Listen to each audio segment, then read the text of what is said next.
Welcome to the Chalkboard Conversations Vodcast, presented by Party Politics US. Hey, good evening. This is Chalkboard Conversations Vodcast. Wow, we've been off for a long time. Niata gave us 3 weeks off, and we took the spring break, and I think hopefully everybody's coming back refreshed and ready to go. We are excited about our show. We do not have a guest this evening. We are your guest, and we're going to be talking about a lot of the issues that have been going on over the last 3 weeks. And we want you all to feel free to chime in. Let us know what your thoughts are. There's just so much that's going on. So with that, let me bring in some of my co-hosts. I've got Earl, our Triggered Realist. I'm going to bring you in first, Earl, because I can't wait to hear your segment later on in the show this evening. He's going to be talking about Malcolm Gladwell.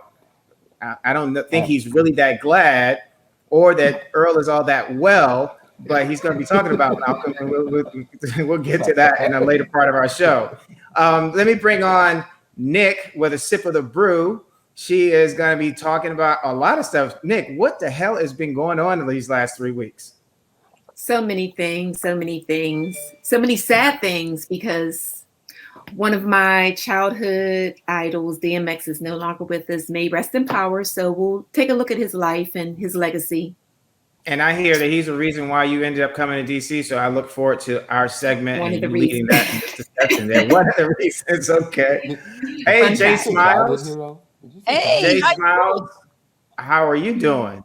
I am fantastic. I'm so good. I should have to pay somebody.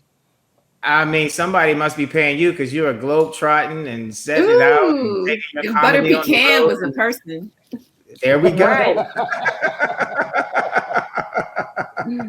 And last but not least, our executive producer, the one who puts all this together, the one who gives me the call sheet, the directions, and how I'm supposed to run the whole show, and will yell at me if I get it wrong.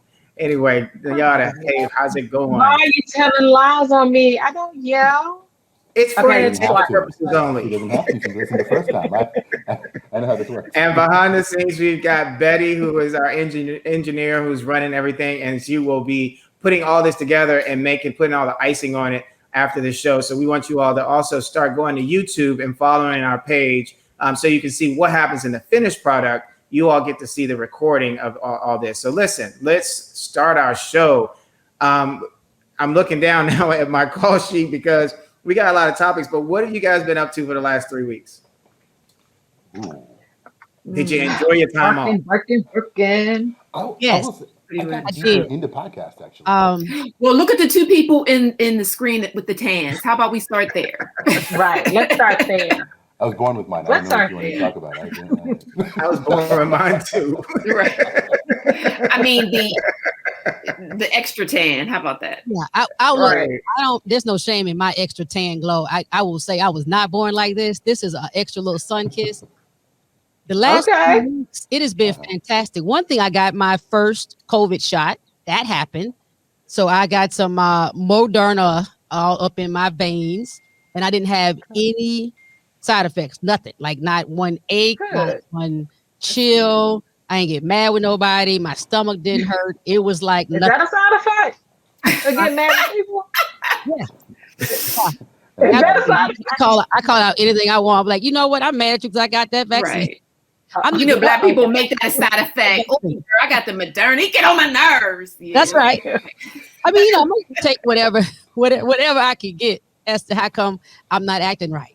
Right? Okay. I'm glad you got the first shot. A lot of virtual bookings. It's been cool. And I got out the country, got a little extra sun. That's all right. You gonna tell us where you went? Where'd you go? What was it? You gonna tell us where you went? Where you went? Yeah, I was in Cabo. Oh, yeah. Okay. Nice. So Jay, got a question. What was it like? Jay, what was it like for you flying? Well, because I had the vaccine, it was only the first shot, but they said I was 80% vaccinated with Moderna after the first shot. So I ain't gonna lie, I felt like I was walking like, extra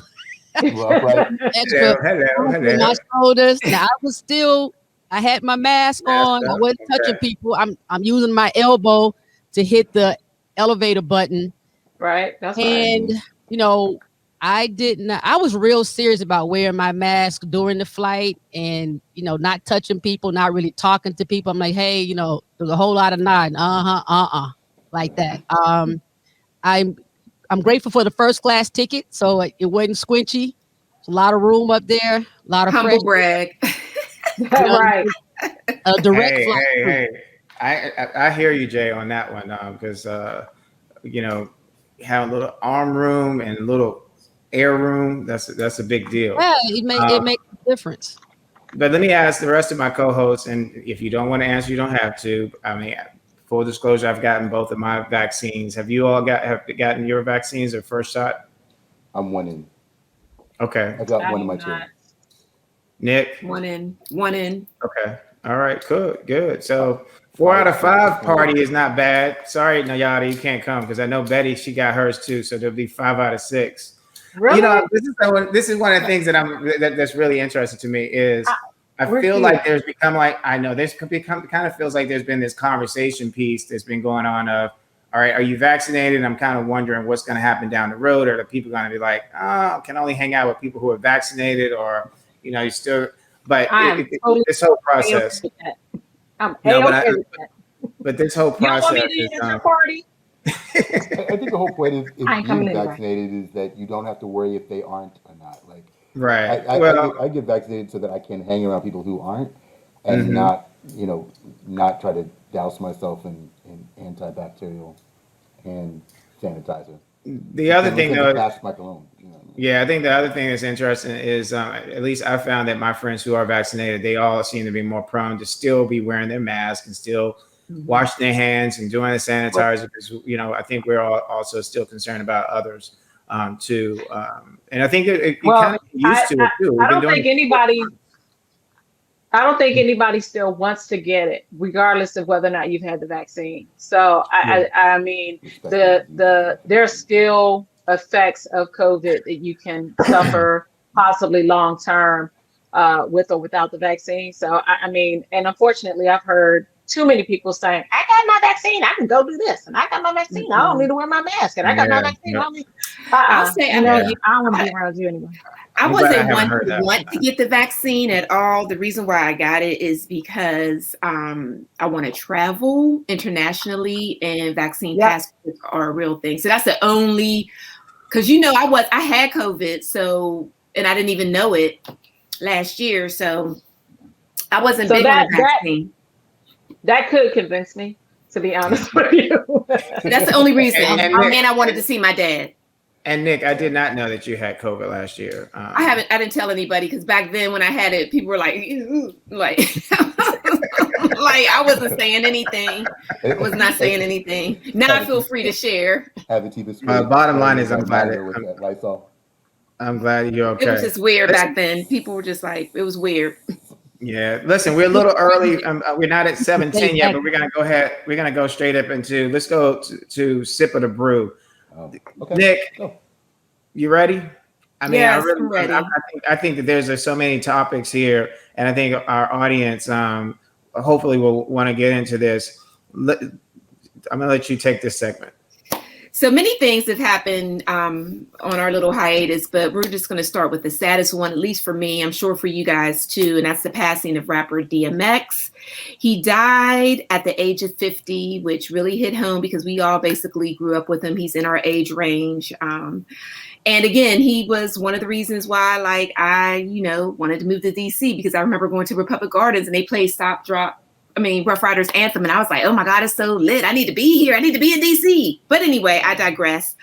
So he was rushed to the hospital on April 2nd in full cardiac arrest. And he died a week later. He's basically on life support. Again, it shocked all of us, fellow rappers and celebrities. They took to social media right away, giving him his big ups and his props. He should have been given his flowers when he was above ground, but you know how it is when people pass. He struggled with drug addiction for a really long time. And he talked about it, laid it all out in his recordings, basically a tragic life. But it's just really sad. He leaves behind 15 children. Whoa. And Yeah, so That's one in a He five. stopped, That's dropped, one and five. a he's lot. Dropping a yeah, lot. yeah. But And you know what, I was You know looking, he didn't do, though. I was looking at the order of the kids, and it's like a jigsaw puzzle because he was married, but he has some kids that are like younger than his oldest kid that he had when he was married. It's almost it's an algorithm there. He had a But pack you for know, real. He had a pack. the life. He had a pack. She said an algorithm. Right, it's the algorithm there. So there was a lot of rumors regarding his masters. No, Beyonce and Jay-Z did not buy his masters. Family put that out there like no. Swiss Beats said no. So yeah, it was just really sad. I mean, we were hoping that he would pull through. I'm glad that I got a chance to see him at the Bad Boys reunion concert a few years ago. He shut it down. But you could really, he was so good. But you know, you could look at him and tell something was going on. So I guess for DMX, my favorite song is Rough Riders Anthem, only because again, it gets you, you know, it just gets you there. But I also love Slippin', you know, other songs that I don't really want to name because they have vulgar titles. I don't know. What is your song, your favorite song, DMX song? Stop Being Greedy, easily. Stop Being Greedy. Oh, that's a good. Okay, I like that. Y'all been eating What about you? Yeah. What'd you say, Earl? Stop Being Greedy. Can we get the Yep, I'm about to play it now. This is me. This is me all day, y'all. This is me. Well, that's the Rough Rider Anthem. When you heard that at the party, you just like, wait a minute, hold on, let me put my drink down. Come on. All right, somebody time me on 30 seconds. Okay, 30 seconds. I don't want it to get violated. That was a great I think my favorite one was Party Up and Where the Hood At. And I listened to DMX, you know, back in the day when I was like really hanging out and I might be tired and my friends would be like on their way over to my place, I would turn some DMX up. And by the time they got there, they were like, damn, dude, the party already started. I mean, he just brought it. I think I agree with you, Nick. It's a sad thing, but I think part of the narrative that I really have been reflective of, because I've been listening to his music working out over the last week. The narrative is that so often, I know we talked about this in pre-production last night, we put celebrities on a pedestal, and as you said last night, Nick, you know, raise them up to tear them down. And often we're not asking, not just our celebrities, but each other, how you doing? You know, or thinking about, you know, and his voice was so powerful, but at the same time, it came from a very painful place. It was like his soul crying out. And we embraced it. We embraced the cursing. We embraced the, I mean, there was homophobic stuff that was in it. There was misogynistic stuff that was in it. There was, but it was a cry. I'm not saying it was a cry for help, but I think that there's just so much stuff that we should really be a little bit more focused, or a lot more focused, in terms of the pain or the struggles that people go through. We often see people and think they're just successful. We don't know their journeys. And I would love for us to learn more about the journeys that people go through to get to where they are.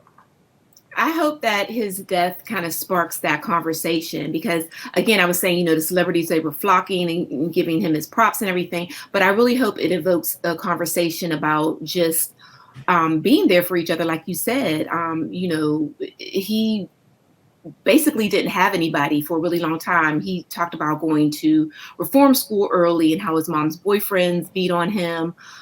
Somebody laced a blunt with crack, and that's how he got addicted. I mean, all of these trials and tribulations. When he was 14, right? When he was 14. And it's just, you know, the toxic masculinity that he had to grow up with, not being able to convey his feelings properly, not having a great support system. There's, you know, thousands of young men like DMX. And it's just really sad. So I hope that something comes from this, or it's a cautionary tale. I don't know, but it's almost like a wash, rinse, and repeat. We get like all teary-eyed and then we move on. You know, we think about it and we're like, okay, whatever. But I just hope that his death has a bigger impact on us, at least. Yeah. I saw a video about it was that how he was very clearly the star of Rough Riders when it began as a thing, and how Eve and Swiss have gone on to mega global stardom. Right. And most of the world does not know anything about DMX. I mean, relatively speaking, as to how they know Swiss and Eve. And it makes me think back even into when I think about in the civil rights struggle, and a lot of leaders in movements, music, civil rights, culture, fashion. They're not the ones that get the glory, the fame, or the money, but they take the hits and they take the risk, and then they often die much earlier, much lonelier, and much more tragic lives. And he is an example of that. So my heart was aching. I was actually at a club dancing in Cabo, and all of a sudden the DJ just started playing. She was like, okay, so now we got to do DMX. But, I'm from, I was at Howard when he popped off. You were at a club? Outdoor I thought I heard that. Yeah. Okay. She got her vaccine. She got her vaccine. She got her vaccine. One of them. But I was at an outdoor rooftop, so it. But I mean, it was. I always approve of the rooftop. I always approve of a rooftop. So I didn't know he was gone. So all of a sudden they're like stringing together 8 bangers from DMX, and I'm like, you can't give me enough. Did you know he was? Did you know he was in a hospital? Huh? Did you know he was in a hospital? Yes. Okay. But I didn't. I just thought we were celebrating. Like, yeah, He's here. Let's celebrate his life now. Yeah. And that's how I found out, which was not fun at all. Wow. Well, I heard. I saw a video. I don't know if it's true or not, but he was talking about the first time he prayed, and it was him. He did a rap prayer, and I was like, man, he's like, no, he's in tune, but he's damaged. I mean, he has a lot of baggage with him, but he knows about his salvation. And and it was, I mean, I was moved and almost in tears just listening to his prayer. I think I saw that video that you were referring to. And also I was listening to Sirius and Roxanne Shante. When it first happened, she did this whole tribute to him, and people were calling in and they were crying and sharing their stories. And she summed it up brilliantly. And I'm gonna butcher what she said. I tried to think about it, but she said sometimes God sends people who society deems unworthy to speak to us. And I think that's exactly what DMX did, and that's what his legacy will be. He put pain, like how Jay-Z said, I'm gonna make this song cry. Right. DMX made this song cry, because I swear when I was listening to Slippin' on Saturday morning, I was just like, wow, he just laid it all out, what he went through. Yeah. And maybe that's why he, I also put that to be like his children. And sometimes people get caught in these cycles where they feel like, nobody loved me as a child. Let me have all these children and try to like do it better or do something different. I don't know. I'm being a armchair psychiatrist. But also, if you think about it, I think rap is it's our modern day spiritual. It's our modern day the songs blues, but the modern day of what slaves were singing about in working in the fields, and we've got to listen more. But when you think about Straight Outta Compton, right? You think back to NWA. When you think about really the songs and what they were talking about police brutality back then. Right. They were talking about wage and inequality. They were talking about a whole lot of things that right now are going on, and we all celebrate it because we love the music and we love to dance and but it's an anthem. It's a song. It's a call. It's and I think that right now when I go back and listen to Biggie and Tupac and I love my 90s music. But when I'm going back and listening to it, I'm like, wow, the stuff that they were talking about then, here we are 31 years later, we're still talking about the same things. I know that I brought up in pre-pro yesterday Prince's new song "Welcome to America," and I know this I'm not trying to jump, but just the fact that here's a guy who made a song in 2010 or made songs in 2010 that speak to social injustice, speak to all the inequities that we are talking about today. He did this album 11 years ago, and now you look at what's going on, and we're going to talk about later with Derek Chauvin and with Duante, you know, these things keep happening. And the question is, how often do we have to keep hearing these cries before we move to some sort of action? Right. Absolutely. Absolutely. So rest in power, King. So I'm going to switch gears a little bit and we're going to talk about Verzuz, because that was like the talk of the town for around Easter. Yeah. So Earth, Wind, and Fire, the elements. Look at, yeah. And yeah, we on spring break.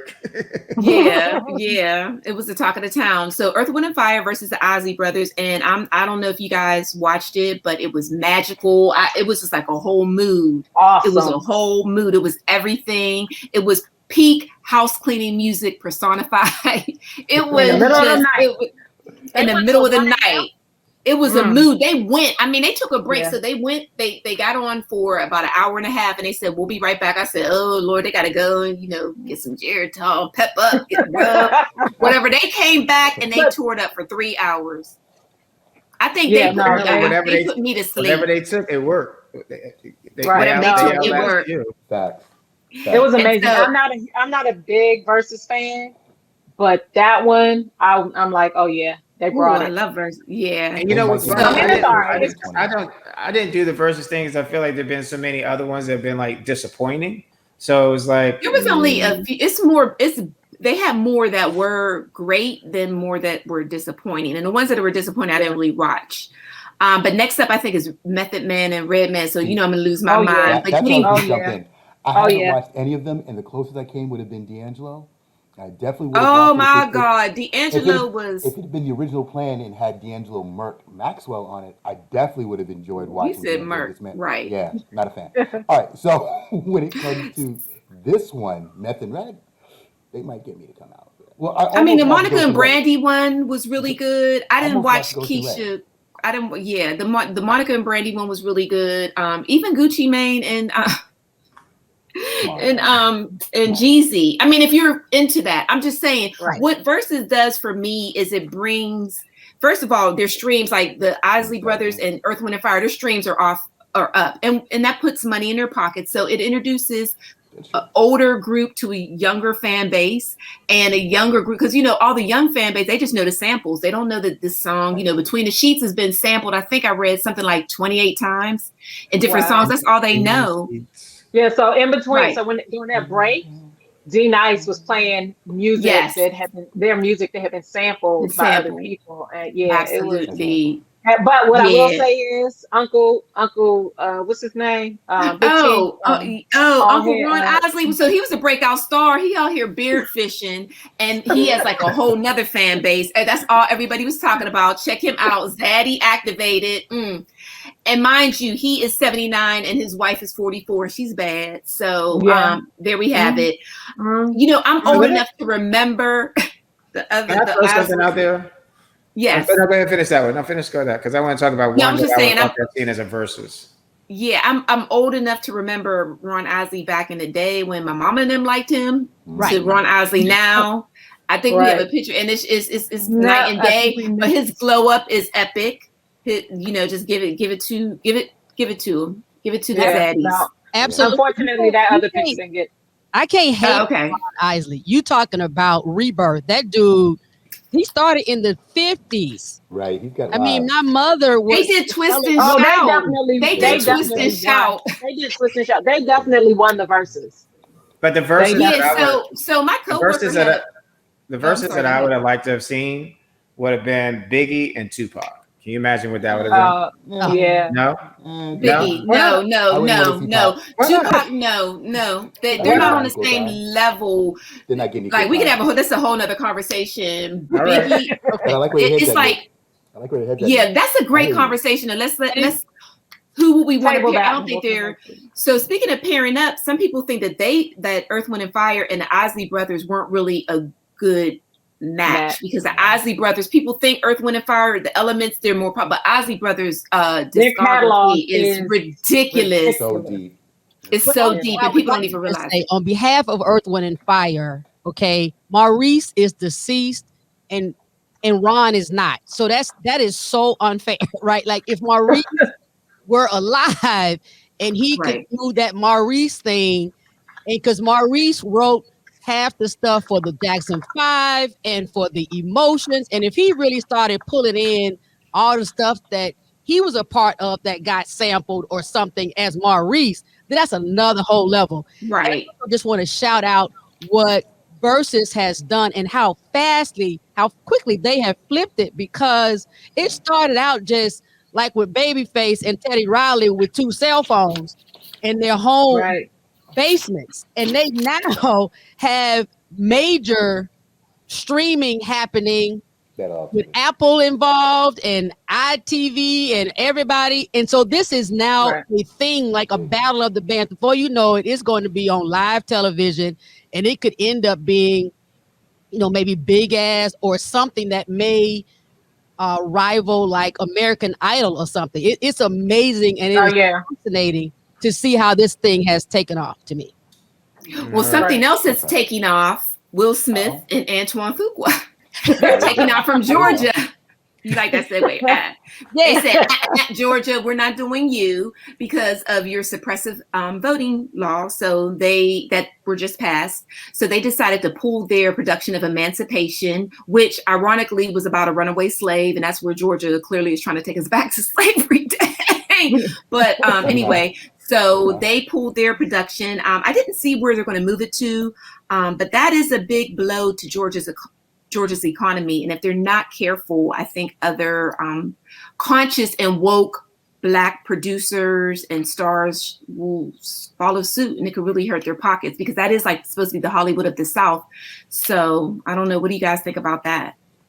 Well, every time I hear about this one, I think about Tyler Perry, and because he has his own studio there, and I would assume that him moving that would be a huge, huge piece.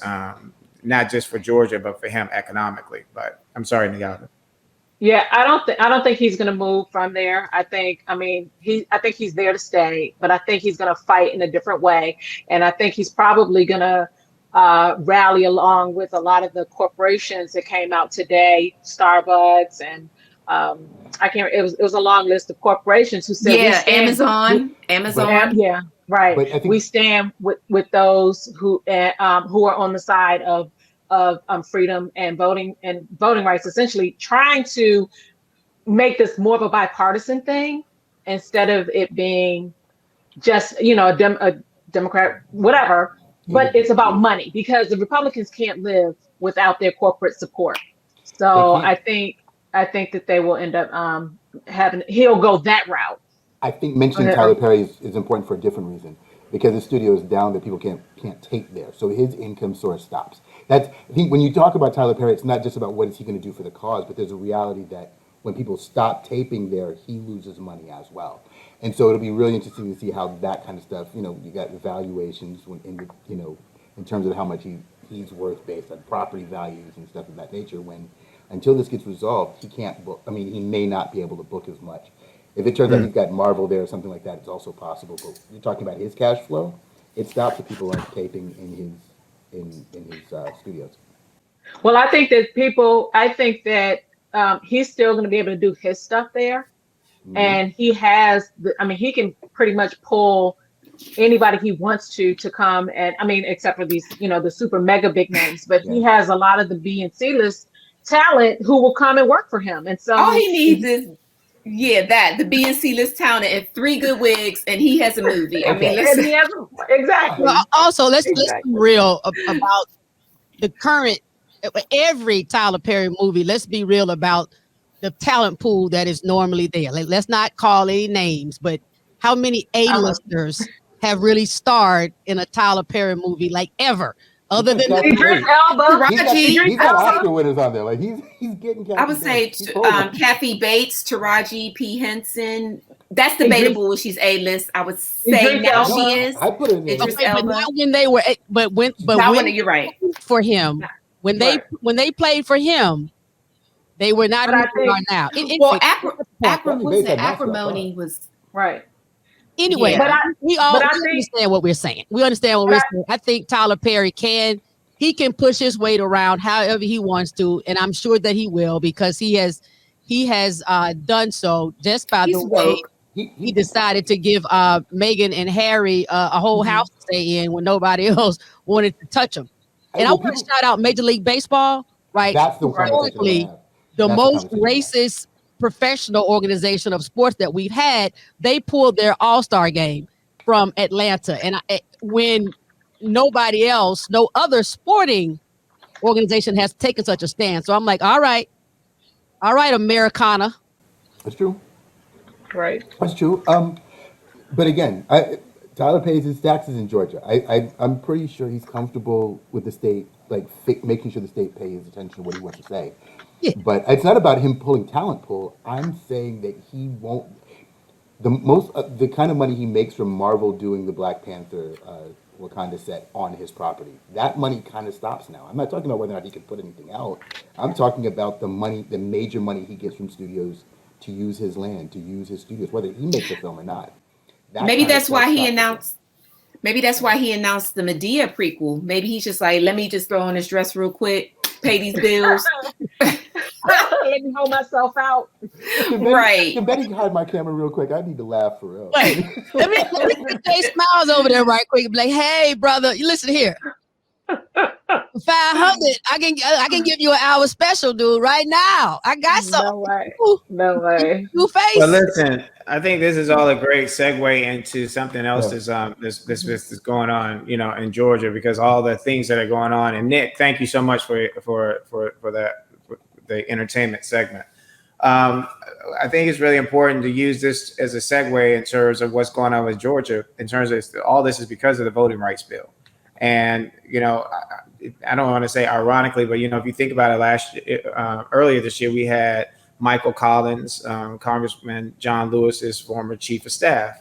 And Georgia is the state where we saw John Ossoff and Reverend Warnock win, which is the reason why Democrats have the majority slamness of margins in the Congress. But not just because of that. They have it because 81 million people voted for Joe Biden over 74 million people for the last president. So that all said, elections have consequences. And for the last few years, maybe 20 years, we've seen low voter turnout in places like Georgia. So we've seen state legislatures go really red. We've seen it in Georgia. We've seen it in Kentucky. We've seen it in states all over the country. And so the byproduct of this is that they lost a national election, but they still control 66 state legislatures around the country and more than 30 states in the governor's mansions. So, there's a voting rights law is a byproduct of what we saw happen in 2020, where people came out in droves and voted. But unfortunately, none of those 66 state legislatures, those state houses, flipped from Republican to Democrat. So, go ahead. You say 60, when you 66 seats? Yeah, 66 seats. No, I'm talking about 60. I'm talking about, so there's a House and a Senate in every state. And there's only one state that has one. That's what I wanted you to clarify for the listeners. So there's 66. So out of that, the same way that Congress has a House and a Senate, states have a House and a Senate. In some instances, it's a Senate and a House of Delegates. Well, 66 out of 99 state houses in this country are controlled by Republicans.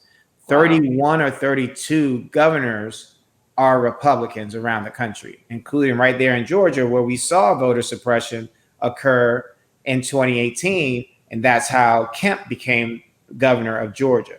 So we've been seeing and watching this stuff manifest itself for a while. Now we get to see what happens when we don't vote. And we see it right now because they're going to be able to redraw districts to do some things that they want to. Now, let me just say this. Having talked to some legislators around the country, here's another thing that ends up happening. So let's take Nashville, for instance, or other state urban areas where we're seeing this influx of there are a lot of people that have been trying to move to these cities and a lot of people who look like us who've been pushed out because things got too expensive. So now what's happening is those areas, when they redraw the lines, will become, maybe they may have been Democrat before, they may become Republican. But now those suburbs and those outlying areas, we have to wait and see how these things get redrawn. And they're going to try and figure out how to do it, like a snake. But we've got to get out getting people in other areas in order to win back some of these other seats. And with the Republicans in control of these 66 chambers in 31 states, don't think that they're going to redraw them in any way that's going to make it easy for them to lose their seats and lose their power. That's what this is all about. Atiba. JSmiles. Yeah, JSmiles. That's right. Would you can or I can, just for anyone who is watching, listening, that may not be familiar with redistricting, when those lines are drawn, why is it happening now? Because it doesn't happen every year, right? If we could quickly just describe that in 90 seconds. You can take a stab at it if you want. Take a stab at it. All right. I'm sure you're going to lighten it up too. Yeah, it'll be way lighter than your version. It'll be a lot more than mine because mine will be real serious. Yeah, so it happens after the census. Am I correct? Correct. So every 10 years. So 2000, 2010, 2020, we take the census. That's why it's so important for you to really fill out that piece of paper, everybody. That determines where you're going to have your state representation, your federal representation. And it's on the state level that you get to decide, like when you go to vote or when you go to see your card and you're like, wow, why does it look like when Atiba said, like a snake or a slice of pizza? Why doesn't my voting district match my county? It's because the state legislators get to decide. They literally get to draw the line that decides where the districts are. And that is typically done in a way that will let whoever is currently in power stay in power. So they will draw the line in a way that it will be mostly Democratic or mostly Republican. So if there's 66 state legislators that are being run by Republicans, you can best believe that they're going to redraw those lines for the next 10 years in a way that will benefit, that no matter how you vote, when it comes time to cast those ballots, that entire district would more than likely go red. And that also impacts congressional districts. And so, yes, when we say stuff like 2020 effing matters, we really mean that, voting is really important. And so what we're seeing right now with the Georgia law, we're seeing a state with Republicans in the majority who have power, who are creating laws to suppress and to make it difficult to vote. I mean, to go so far as to say you can't hand out water in line, and yet you're closing precincts, which requires and makes it, unfortunately, mostly people of color, poor whites, poor blacks, Hispanics have to stand in line longer. This is all part of their manipulation and their ability to do this because they feel like they have the power, and which is why it's so important as we look at it. I know one of the things that we're gearing up now for is the midterms effing matters, because while it may seem early right now, we've got two states that are going to be voting for governor and state legislature seats in this November, New Jersey and Virginia. So remember, if you're in Virginia and you're in New Jersey, get engaged, find out who's on your ballots. 2021 matters too. But the next big election after 2020 is 2022. And, we're going to have to figure out, what are these new laws? There are going to be court cases that are going to come about. There are going to be different things that are coming about from a congressional standpoint. But I don't believe that we can wait anymore for these elected officials to get it right. It's up to us. We are in this, and we have to do the work, and we have to figure out how we can vote. Because if 81 million people can come out and vote for Biden and 74 million can vote for the other idiot, then surely we can figure out how to come out. The other guy, I'm sorry, I don't mean to say the other idiot, but he is the idiot, and he's the other guy. Because when you say the other idiot, it sounds like it sounds. I'm not saying that about Biden. And and that said, I actually was thinking yesterday as I was working out, I was thinking, like, isn't it incredible how peaceful it is right now? Compared to how everybody's just basically they don't want Joe to fall. That's all. If he just doesn't fall and stumble when he walks up the steps on the airplane, it's a good day for me. And I'm just like, I want to put a bubble around him. It is so peaceful in Washington. I'll attest to that. Yeah. No, it's a it's a good time for America. I hope that we can get a lot of stuff done. I hope that what I would like to do a little investigation on is the um looking at some of the reversal things that they've had to do that Trump had set in place. And so I haven't really been following that too closely, but I'm curious to know what they had to go back and fix and change and Everything. and what they found. Yeah, Right. I'm just glad they're I'm engaging pretty in the. Go ahead, Go Atik. ahead, I'm sorry. Nick. No, go ahead, Nick. I'm just glad that they're, going to re-engage with the Paris Climate Accord.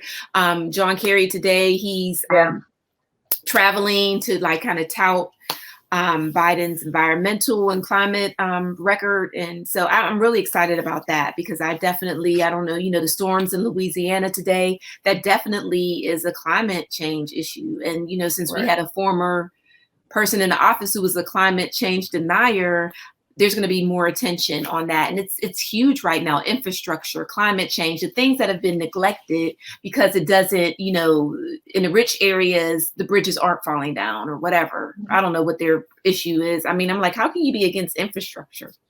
But it's interesting because what you just said, Nick, in terms of what you said about climate is also the reason why we got so many people at the border trying to get here. Mm-hmm. Because, our policies have damaged their field, their ability to grow crops. Their backs are up against the wall, and you keep hearing these people like, "Oh, we don't want them.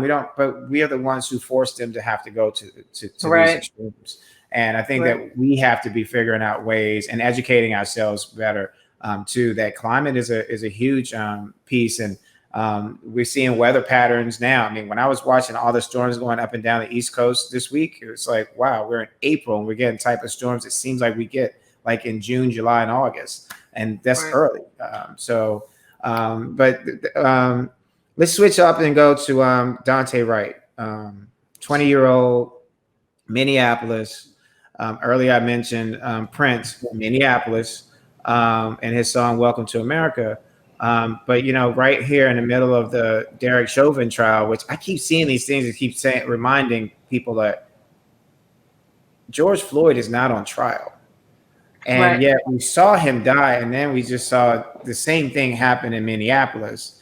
What are you all's thoughts? 20-year-old gets killed because of having air fresheners hanging in his car. I think my thoughts. We want to see the Triggered Realist. We want to hear from the Triggered Realist. Let me say what I read. And just real quick, I'm going to step away for a second. Just I got to tell y'all this to our audience. So I'm fasting Ramadan. And right now, I can break my fast. So I'm going to break away with that. That is Ramadan Mubarak. Ramadan Mubarak. But I think he was actually pulled over for it was an expired license or expired tags or something like that. So I just want to clarify that because people think there was a legitimate reason. Now, why this 28-year veteran or 26-year whatever veteran, a gun and a taser feels mad different. Like I don't get it. So first of all, during the pandemic, when the DMV is shut down and slow, everybody knows that if your tags are expired, I mean, most get a reprieve. We get a reprieve. We have a reprieve. But I don't know what. So the fact of that, just pulling him off. That's a good point. We're dead wrong right there. Well, let me. I want to give the lawyer in me wants to state the facts that I read. I'm not his lawyer, but I want to state the facts. That he was initially pulled over. This is the police's point of view. He was initially pulled over because his the vehicle registration, the tags were expired, and then it was he had a warrant out. Right. That's when it got tricky. Right. And the warrant, and so when they said, "Hey, we're going to arrest you," their point is, we said we're going to arrest you, and he's like, no, you're not. Now, what I don't know, what is not clear is, did they clearly say why we are arresting you because of this warrant, or are they, not communicating while we're touching your person, while we're asking you to get out of the car, because they're making it seem like we're stopping you for no reason, then that's a big deal. But the warrant was for him, not appearing in court after he had done whatever. The point is, the warrant, it appears, was valid. Okay. And that's why they were stopped. That's why they tried to arrest him. So apparently, yes, the warrant was valid, but the reason why the warrant, he didn't have the warrant. He never got the warrant. And the reason why they did a warrant was because he had a summons to go to court. The warrant, the summons was sent to the wrong address and was returned. After that, they issued the warrant because he did not go to court. Right. So it's a comedy of errors. Correct. Like from beginning to end. But I don't care if he had a warrant. He still should be alive. He still should be alive. Yeah. And what I'm saying is he shouldn't have been stopped. The warrant, that issue should never have had. He shouldn't never have had the warrant because they still should have tried to get in touch with him and have him to come to they sent it to the wrong address. They should have, issued the summons to him correctly. Then we get to the gun versus the taser. I don't understand. I don't understand it. I don't understand it. I don't understand as soon as you pull it out, how you don't know this is a gun. As soon as you pull it out. They're not even the same weight. Nope. They don't have the same color. Nope. The trigger isn't at the same place. I'm actually more concerned with the fact that I'm only now hearing, well, not only now, but you have to dig to find out the details of the arrest. You have to dig to find out the other. And the reason why that's a problem for me is while I do believe a black audience, or at least a BLM sensitive audience, can determine the difference between what due process is supposed to look like and how this does not look like that. I am guarded about sending a group of people to argue in advocacy when there are crucial details that aren't being given to the left that I'm pretty positive is being given to the right, which keeps the right from actually having to care. So we could do all the marching we want, and as long as somebody knows, he had warrants and he tried to run from a warrant, I'm not going to lose sleep over this. I can't get any traction from the argument that I'd like to have in public because the details are not had, and it can stop somebody who thinks they've got a gotcha moment, or they think that they've got a winning debate hand, only to recognize, when you're running when you've got warrants. Again, we all should know what due process looks like, what it should look like, and how this does not look like that. But if I'm not getting the full story on my side of the table, then when there are debates that are handled in social media and people are not informed, I don't see us moving forward. This is the kind of stuff that I think keeps us from the kind of progress we'd all like to see. We need solid arguments. We need cases where we can point out flaws in the way things are prosecuted. Well, it doesn't. I don't think it matters. There's no. I guarantee it matters. If you aren't trying to listen to our point of view on this, I guarantee you've got enough with running from a warrant for you to not have to care. Like there's enough in that situation. And what I'm saying is they will always find a reason why you were wrong and you deserve to die. They will always find that. So Go ahead. I'm sorry. I was going to say that a little fact is that Duante's. Where'd you go? He lost you. Nyada, I'm gonna let you come back to that, but before we go, because I want to loop this into the Derek Chauvin piece. No, well, let me just say this, and then it goes right into it. Chauvin's girlfriend was his teacher.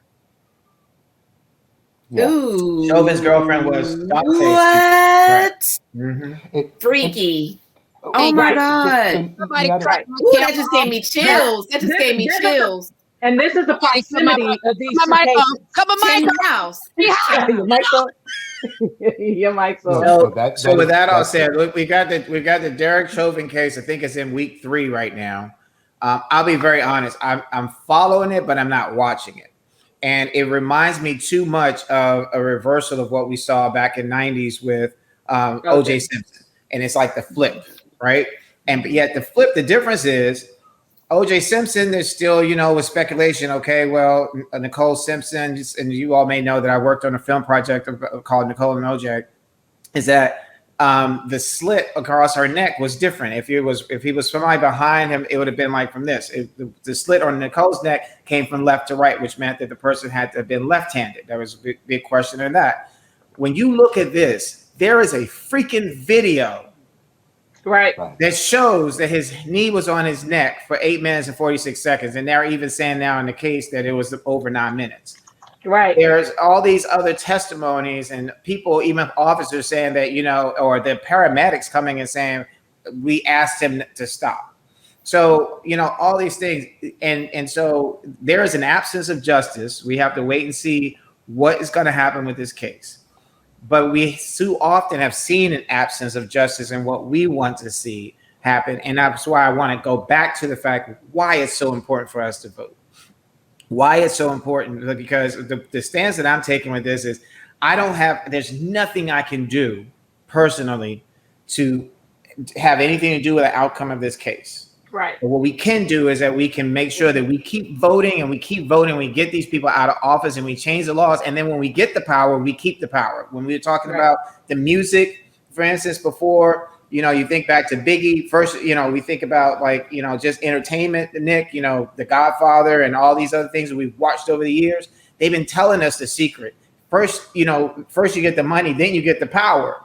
Then you get, we keep asking for respect. We keep like, we want you to respect me. No, we've got to do, as my great grandmother used to say, one step at a time. And that done well is a very good thing, as many can tell. We keep relaxing. We keep letting our knees off of their necks. And then they come back and then they put their knees back on our necks. And we've got to get to the point where we just recognize that we've got to get the power. And we've got to figure out ways that we utilize our money collectively to do these things. And once we get the power, never forget and keep it. Yeah. Well, I will say, otherwise we just complaining. Like Earl said, we just keep marching and marching and marching. My weary feet. I will say, I do think that the collective communities that remember the Tulsas, it's like, okay, you know what? It doesn't even pay for us to have our own money and keep it with ourselves. They're going to burn us down.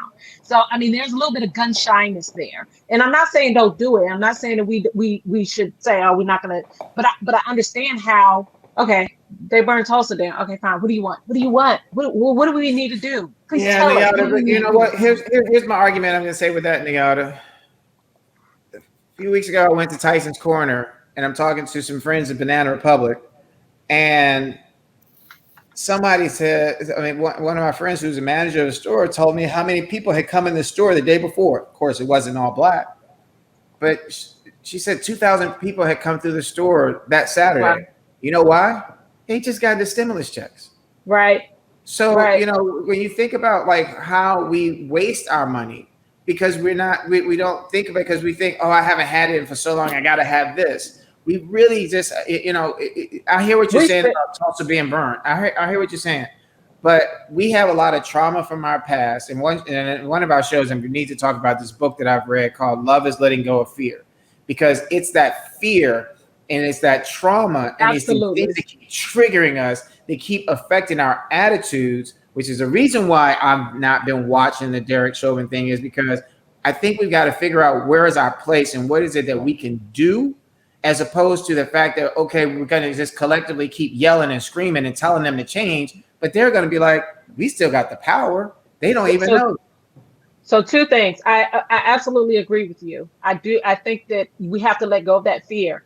But what I'm saying is that's where that fear is. We have to let go of that. And we do have to control our own money and get everybody else's money too. And then we will have the power. That's how this country works. Give me that. We can't even hold together a single protest against a company that essentially did a blackface parody of us. And the line outside the Gucci store in City Center is long AF every day. Yeah. And it's just us. We don't stick together. We are consumers. Right. It's in our DNA now. We want to be flashy. It's like, be the flyest and all of that. Right. Jay's ready to go. Jay's ready to go. Go ahead, Jay. Go ahead. Go ahead. So my beat on this is that my skin is crawling a little bit because we're not a conglomerate. So this we in blackness, all of us, some of us don't buy Gucci anymore. And some of us have stopped watching the NFL and some of us don't, so there are some of us who've changed and there are some of us where the protests have made a difference. So if we look back since 1619, when we got here, to 1812 to the 1970s when Shirley Chisholm first did her thing, it is better. Now, should we still have to fight as hard as we do? Hell no. But I don't want any of us on this show, nor anyone who is watching and will watch later, to lose the audacity of hope.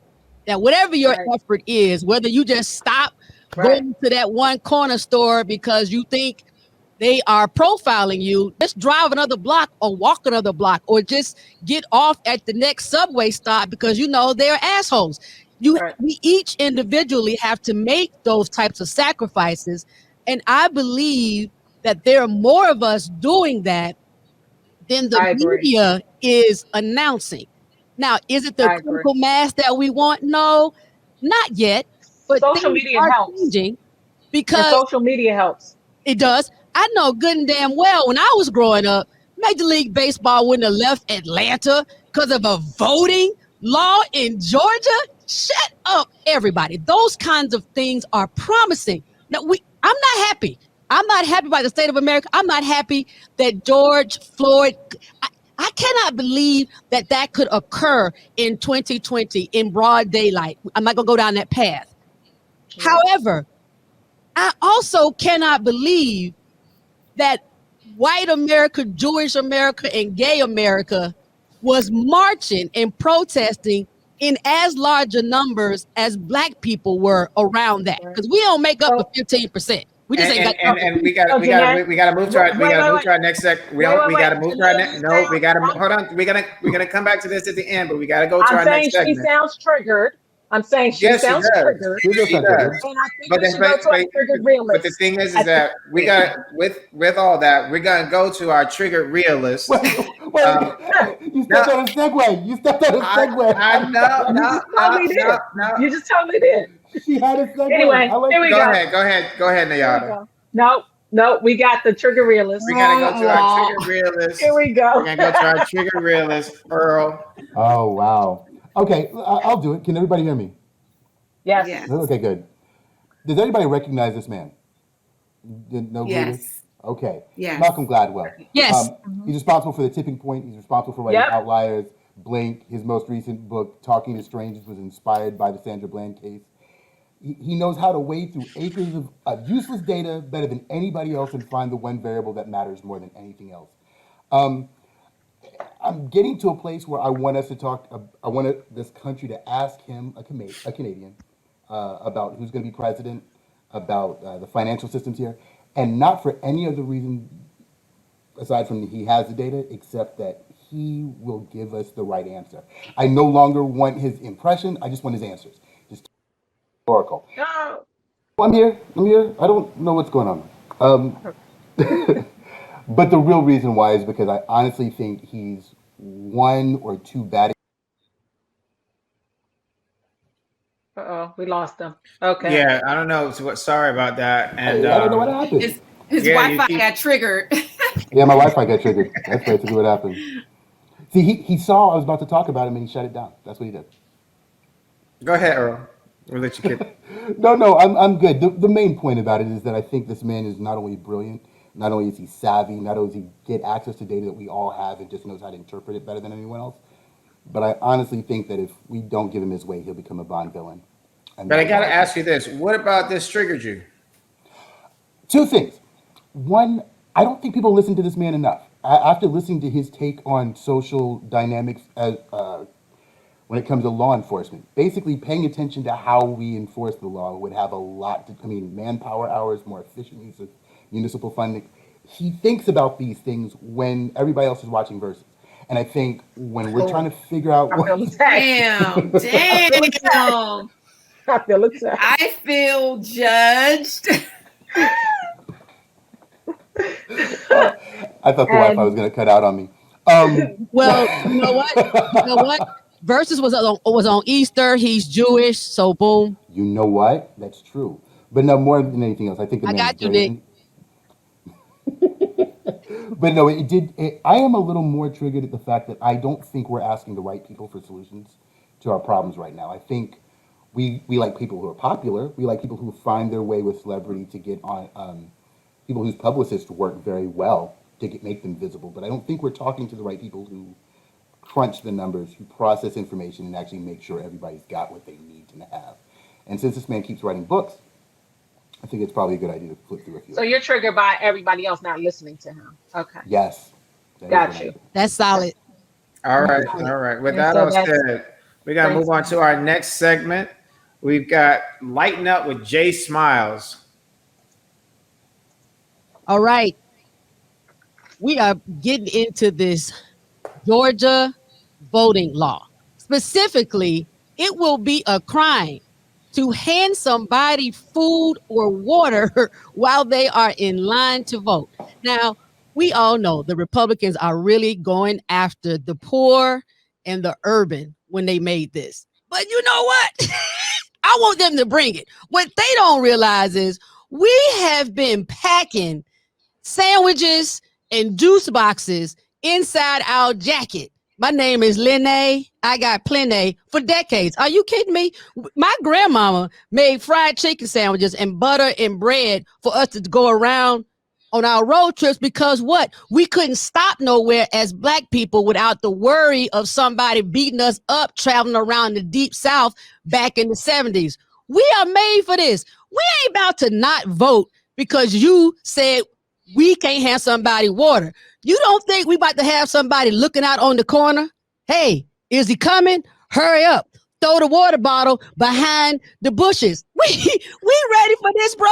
You know what I want, y'all? I want to see the police officer that's going to come up to me and say, hey, JSmiles, you can't hand Miss Mabel that Capri Sun. Who going to do that? Who going to check me? I'm going to say, you know what, sir? Your mama. Y'all remember when all you had to tell somebody was your mama and that shut everybody down?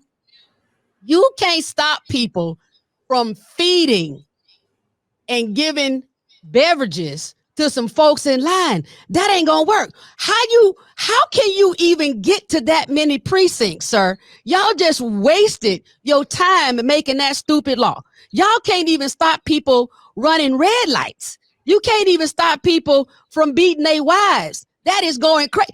Half of Georgia is in the sex trafficking. Go find them people. You over here trying to worry about us trying to give people some food? Are you kidding me? I'm about to give all the Gatorade to all the old people and dare any police officer to try to stop me. We made for this, okay? We did not get on the bus for a whole year and a week in Montgomery, Alabama.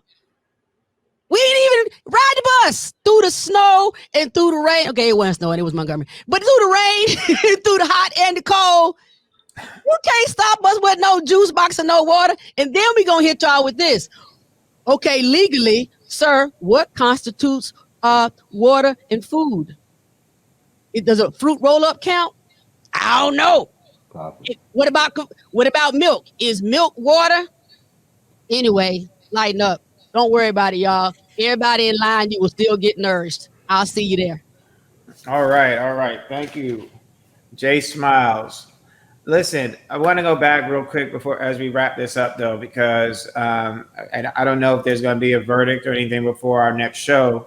But the whole piece, I mean, we've talked about tonight. We've talked about DMX. We've talked about Verzuz. We've talked about Georgia voting rights. We've talked about Derek Chauvin and Duante Wright. There's so much stuff that's going on. We did take 3 weeks off, and we're happy to be back with you all. But to my co-host, I want to give you all like one more piece before we go to our lightning round. In terms of like your thoughts, real quick, in terms of this Derek Chauvin trial. Go ahead, Earl. Honestly, I know what I'd like to see happen. I think the prosecutor was smarter this time with the both offering of the second and third degree murder option to the jury. It can't be done any better than it's being done right now, and I just need to see it executed. And I would just like to see the results. At this point, watching it is useless. Seeing a great case against a non-existent case doesn't matter if the jury's still going to just deliver garbage. Although I do feel a little scared in a really weird way for the people who are in Minnesota, because we've already seen what happens when you don't arrest the cop in the first place. Like, the riots took place then. We could call them protests, but things were burning. I think when people call this situation, I don't want them to be triggered. I don't want them to be triggered to not do anything because they want to make a point, or I'd like to see people or do things only because they're afraid, because that doesn't move us forward. That helps in this case, but it doesn't move us overall where we'd like to be. So I'm just hoping to see things play out the way they're supposed to play out. Nayada, you're on mute. Can't hear you. I'm actually watching the trial, and I think it's fascinating. Unfortunately, it's the prosecutors are doing a really good job. I will say, I agree. I think it. I don't think that I think that the way the juries tend to go, it's going to be a holdout, and that's going to be the problem. I don't think it's for a lack of a great case, putting on a great case. Mm-hmm. The one defense attorney, I mean, he's grasping at straws. I mean, and it's apparent. But that, because he can do that, one juror is going to say, I'm not sure. He might be right. He might be onto something. So, right. I mean, they've never cared about that. Nick? I think, I agree with everybody. The prosecution is doing a great job. The jury is more diverse than the city. So there's that part. I hate that Floyd's name is being tarnished. I don't give a F if he lit up right in front of the cop's face and was high as a kite. That has nothing to, I don't care about carbon monoxide. I don't, all of that. He was murdered, and Chauvin needs to go to jail.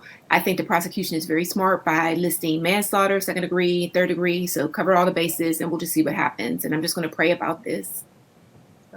Jay, last word on this. Yes, I have literally been triggered by the fact that the trial even exists. That the event occurred, that the murder occurred, and that there's even a reason to go into as much detail as the prosecution has decided that they need to go into. That hurts my heart so much as an attorney and as a citizen of this nation. But as a realist, I am happy that they are not taking anything for granted and that they are doing such a thorough job. I'm nervous about Minnesota. I don't know how it will go. And I don't know how the latest activity in Brooklyn Center with Duante, I don't know what that will do, if that's actually helping or hurting the way the jury will ultimately feel. All right. That's a good point. With that said, that's a good segue into our lightning round. So lightning round, guilty.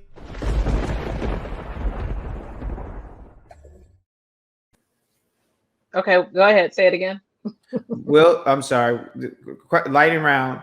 Will Derek Chauvin be found guilty or innocent? Nick? He'll be found guilty. I don't know to which charge. Jury's Earl. still out. Guilty of something. Nayada? Guilty of something. Same. I don't know which charge, but I think he will be found guilty. JSmiles? I agree. I think it'll be the middle one. Okay, and I'll just go on the record. I believe that he will be found guilty, and I actually believe, I hope, and I don't know why I feel differently about this, but I do feel like this outcome is going to be different than what we've seen in the past. So we will see, and maybe we'll know something by next week. With that all said, I want to say thank you to my co-host, Nick, Earl, Niyata, our executive producer, JSmiles. To our audience, thank you all so much for being part of tonight's episode of Chalkboard Conversations Vodcast. We'll be back next week, 7 p.m. This is another episode of Chalkboard Conversations Vodcast presented by Party Politics US. Betty, thank you so much for all the work you've been doing behind the scenes. See you all next week.